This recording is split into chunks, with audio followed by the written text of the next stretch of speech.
Joining us now, attorney Mark Lewis. Welcome. Well, thank you. What are you hoping to uncover here? Well, I think there are a few things that we look at. Is one, some of the victims are American and they have no connection whatsoever with Britain, so they will be suing here. So I'm liaising with American lawyers to look at it. But it also opens it up into a wider thing because it's not just the English company, but the holding company, News Corp, the documents that they might have, the American system to perhaps take depositions of individuals. So we'll find out more. So you're saying it's not just a question of people who may have been victims of the British hacking, but in fact you may be looking at what activities went on in the United States. There'll be victims of the British hacking, but the victims that are American victims. Yeah. Although over the last 2 or 3 days since it was announced I was here, a number of Americans have been in touch to say that they have problems, not that I would deal with them,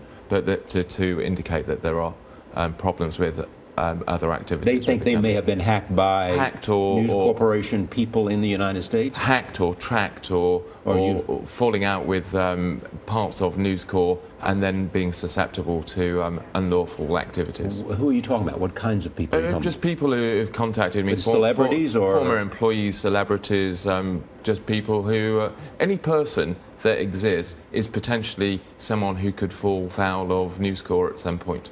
What do you think the risk is for News Corp?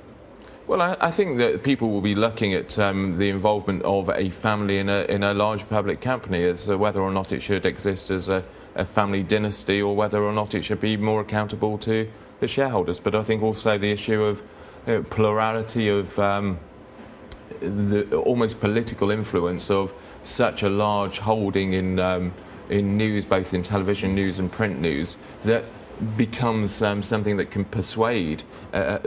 Look, we have democracy in Britain, you have democracy here, but if democracy is influenced by people, it stops being democracy. We sort of say in England we've almost got Murdochracy. How far up do you think this goes? Well, I think that's one of the reasons for taking cases here, just to see exactly how far it does go and see, you know, it keeps moving up the line, and we want to know exactly how far it does go up. Give us an idea. I know you're not releasing right now the names of these 3 people, the 3 clients that you have, but in terms of what they believe was done with their information, what the hacking may have said, was any of that reported?